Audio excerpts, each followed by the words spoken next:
Hello everyone, and thank you for clicking on another one of my videos. I am Screen Scene Guru, coming at you with a full movie review. This is on Frank Grillo's Werewolves. I've recently checked this movie out.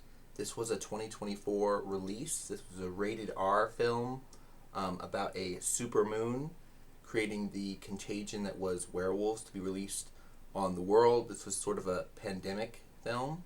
So interesting plot and premise. We've got 1 year ago, a supermoon event triggered a global outbreak, transforming everyone exposed to moonlight into bloodthirsty werewolves. Just for one night, now as the next supermoon rises, former Marine and Global Rapid Response Team Leader Wesley Marshall, played by Frank Grillo, teams up with scientists to find a cure before humanity is lost. But as chaos and carnage unfold, Marshall must fight off killer beasts and risk everything to protect his family. So a really interesting story there. Here's a little bit of details on the back. I don't know how well you guys can kind of see that, but a bit of a glimpse of the action. Pretty decent film here. I've got a little bit of stats pulled up right here on the screen as well. Like I said, it was relatively short. It's only an hour 34 minutes. It's a low budget horror film. Practical effects for the werewolves, so top marks for the horror department. I like that the werewolves kind of remind me of like the Lycans from Underworld, but a little bit cheaper than those. There was an interesting subplot about like kind of like nationalists, people being, against the wolves and then turning into wolves, and kind of a stupid plot I thought there. But Frank Grillo did great acting. I also really liked Lou Diamond Phillips had a really minor role in here as a scientist trying to cure people that were werewolves. Unfortunately, he turned into a werewolf, and I think he escaped. We also got to see the performance of Katarina Law, which she's really good. I've seen her in other things before, like she showed up in Green Arrow, as Ra's al Ghul's daughter, and she later on showed up in other things like, I believe, Legends of Tomorrow on the CW. But really cool performance from her as a scientist. Her boyfriend, plays by James Kaysen, was willingly turned into a werewolf to try to come up with a cure. They used this gas and mix of liquid drops on their eyes. So I thought it was a fascinating take on the werewolf story. I did think it was interesting at the end. Frank Grillo turned into a werewolf and then changed back, and he was totally ripped, and they kind of just like played it up like, oh, he's the big hero at the end of the film, and I just thought it was kind of funny. But moving on from there, I watched that movie, and then going on into a little bit of book news, I have started to read Heir to the Empire. This was a Timothy Zahn book in the 90s. There are 3 copies. I believe there are Heir to the Empire, Dark Force Rising, and then The Last Command. I've just gotten into, the first couple. I'm now on chapter 3. So right at the beginning of Heir to the Empire. Having a really great time reading it.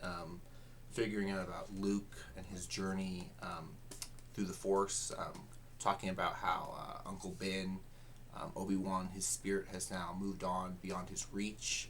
And he's talking with Leia about her having kids and growing up. We've yet to hear about Mara Jade showing up, but I've heard that in these books and in others, he does run into Mara Jade.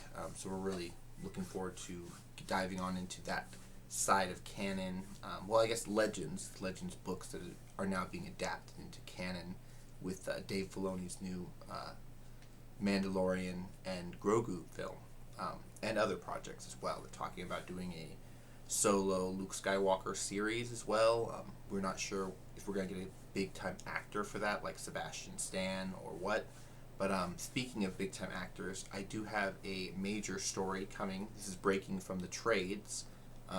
So moving on into our last little bit of stories, but we've got breaking from Deadline, and I can drop the link to this article down below in the description. But we've got the Avengers Doomsday cast list has been announced from Marvel Studios. This was a Marvel Studios announcement. It was a live stream that they had that was 5 hours long. Very interesting method of advertising for their list of people in the film. All that they did was they had a open studio where they basically set up director chairs with the names of actors in a line in a row. About 25 mainline actor, big time A-list actors, but they dropped their names and their chairs in a sequence of events 12 minutes apart, and it took several hours to get through. And people online were actually quite upset about this. They questioned why didn't they show off the actors, why didn't they have images ready, or some other type of advertisement campaign. They were kind of questioning what was the point of this. But going into the list of people they named off, starting off with Chris Hemsworth, Thor, was one of the very first director chairs we got to see with his name printed on the back. And then it was just a slow pan of the camera moving from left to right, basically, down this aisle every 12 minutes, which was kind of annoying. But we also got the announcement of Vanessa Kirby, which is she's now been cast in Fantastic Four. So Fantastic Four members coming into Avengers Doomsday, which we believe this would be sort of like a crossroads film where kind of like a Captain America Civil War, we were introduced to Black Panther and other characters, Spider-Man. This film, we're going to be introduced to many groups working together to face off against Doomsday. So very interesting that we got to see Vanessa Kirby as Invisible Woman, Anthony Mackie as our current Captain America.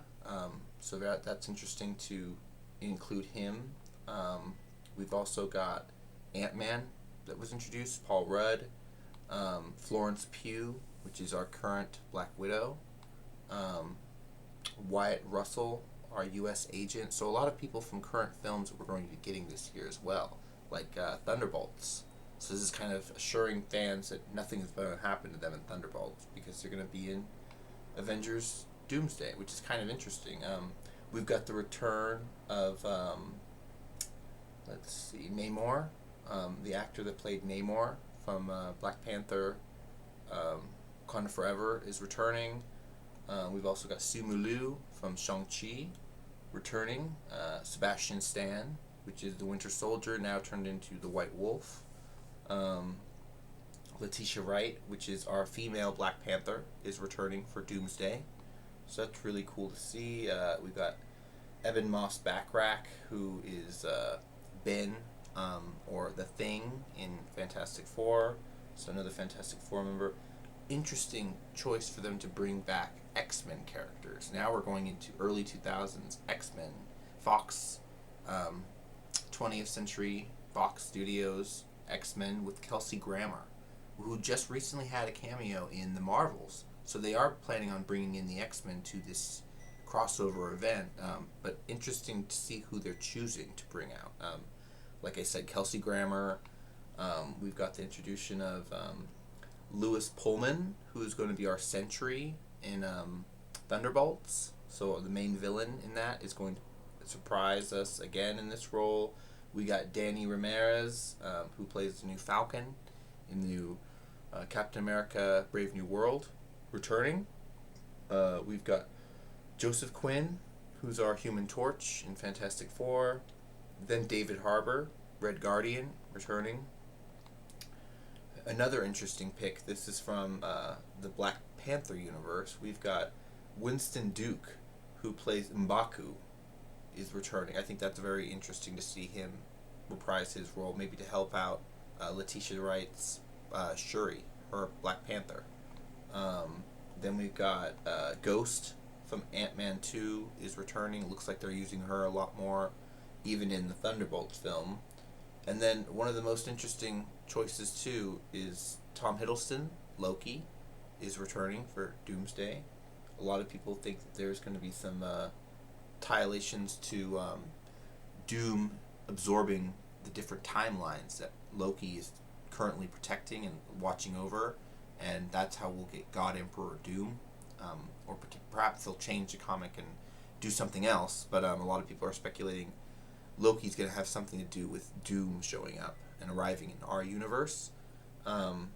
We've got Patrick Stewart as Professor Xavier, Charles Xavier, reprising his role, as well as Ian McKellen playing Magneto again, even though we just recently had rumors in the trades about Denzel Washington possibly playing Magneto. Now those seem to be squashed from Marvel Studios, with Ian McKellen reprising his role as Magneto once again. And then we got Alan Cumming as Nightcrawler returning. So some of the people you never really thought we would get back. Rebecca Romijn is returning as Mystique, the original, as well as we're getting James Marsden as Cyclops again. Hopefully they're going to give him a comic-accurate suit. He just finished his series in Paradise. He was president, and I thought it was a fantastic show. If you guys haven't checked that out, I definitely recommend it on Hulu. Check that out right now, 'cause it's fantastic. Going on to our last couple picks, we've got Channing Tatum as Gambit is returning. It looks like from Deadpool Wolverine, Deadpool 3. He's going to be in Doomsday, as well as Pedro Pascal, of course, Mr. Fantastic. And then the last person on the list, of course, Robert Downey Jr., who came out and actually represented himself. He came out on the studio and sat in the seat, and he told the audience to basically be quiet and wait till we see more news. But very interesting stuff here. I'm wondering, what was Marvel's choice? Why did they come to this decision in releasing this marketing advertisement? What do you guys think on this choice and dropping the names of the list? I know they had to kind of come out with something, but they could have very easily came out with a video, a montage with Kevin Feige. He could have had a grand stage brought out, and they could have brought out pictures of the cast. All they did was bring out director's chairs with their names. I felt like that was kind of underwhelming. And the fact that it was a live streamed event for 5 hours, bringing out a different chair every 12 minutes, really annoyed fans. But let me know what your thoughts are. Make sure you're leaving a like, comment down below on what your thoughts on the videos and different topics are. I'm going to be coming out with a few more videos this week on other topics. But make sure you're following me on Instagram and on Threads for future updates on the weekly channel. I want to thank you for clicking on my video, and catch me next time.